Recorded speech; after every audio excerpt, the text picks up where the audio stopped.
आज हम एक बहुत बड़े सरकारी आंकड़े की बात करने वाले हैं। एक ऐसा आंकड़ा जो सीधे सीधे जनता के पैसे से जुड़ा है। ये हमें बताता है कि कैसे हमारी और आपकी बचत का इस्तेमाल देश के एक बहुत बड़े कॉर्पोरेट घराने को फंड करने के लिए किया जा रहा है। तो चलिए इस पूरे निवेश की कहानी को जरा समझते हैं। 48,284 करोड़ रुपए। इस आंकड़े को बस एक पल के लिए देखिए और सोचिए, ये कितनी बड़ी रकम है। और हाँ, ये कोई अंदाजा या कोई मनगढ़ंत नंबर नहीं है, ये एक ऑफिशियल सरकारी आंकड़ा है। मतलब जो भी बात हम आगे करेंगे वो पूरी तरह से तथ्यों पर आधारित है। तो आखिर ये इतनी बड़ी रकम है क्या? चलिए हमारे पहले हिस्से में इस निवेश के पीछे की कहानी को परत दर परत खोलते हैं। इस पूरी कहानी के सेंटर में एक ऐसा नाम है जिसे हम सब जानते हैं, भारतीय जीवन बीमा निगम यानी LIC। अब यह सिर्फ एक बीमा कंपनी नहीं है, बल्कि करोड़ों भारतीयों के लिए बचत और भरोसे का दूसरा नाम है, जहां लोग अपनी मेहनत की कमाई जमा करते हैं। तो अब सबसे जरूरी सवाल पर आते हैं, ये जो 48,284 करोड़ रुपए हैं, ये आखिर हैं किसके? चलिए पता लगाते हैं कि ये पैसा आ कहां से रहा है, इसका सोर्स क्या है। ये पैसा है देश के आम लोगों का, किसानों का, मजदूरों का, नौकरी करने वाले लोगों का और हम जैसे मिडिल क्लास परिवारों का। मतलब ये वो मेहनत की कमाई है जिसे लोग अपने भविष्य को सुरक्षित करने के लिए हर महीने LIC में जमा करते हैं। और एक बात बिल्कुल साफ समझनी होगी, ये सरकार का कोई निजी फंड नहीं है, नहीं सरकारी खजाना है, ये देश की जनता का पैसा है। LIC तो बस एक ट्रस्टी है जिसकी जिम्मेदारी इस पैसे को सुरक्षित रखने और सही जगह निवेश करने की है। अच्छा, अब जब ये साफ हो गया है कि ये पैसा किसका है, तो चलिए देखते हैं कि LIC ने इतनी बड़ी रकम को आखिर लगाया कहाँ है। ये आंकड़े जरा ध्यान से देखिए।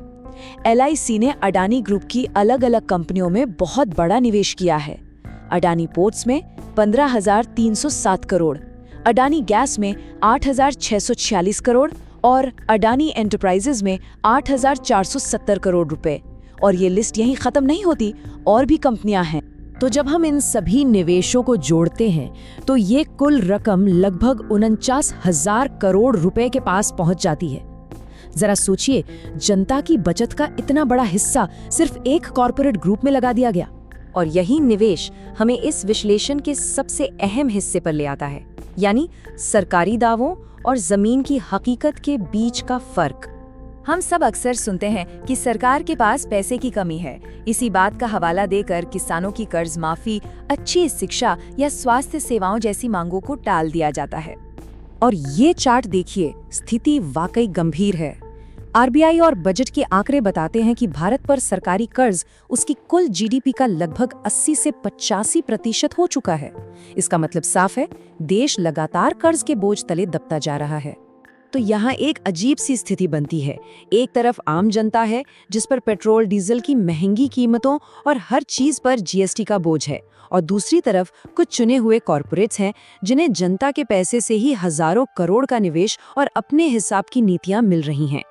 ये सारी बातें हमें एक बुनियादी सवाल पर सोचने को मजबूर करती हैं। एक लोकतंत्र में सवाल पूछना कितना जरूरी है? यहाँ एक बहुत सीधा सवाल उठता है, अगर सरकार बड़े उद्योगपतियों की मदद के लिए 49,000 करोड़ रुपए का इंतजाम कर सकती है, तो फिर वो उन किसानों का कुछ हजार करोड़ का कर्ज माफ क्यों नहीं कर सकती जो पूरे देश का पेट भरते हैं? और बस यही इस पूरे विश्लेषण का निचोड़ है। ऐसे सवाल पूछना देश के खिलाफ होना नहीं है, बल्कि एक मजबूत लोकतंत्र की पहचान है। इन तथ्यों को देखने के बाद फैसला हर किसी को खुद करना है।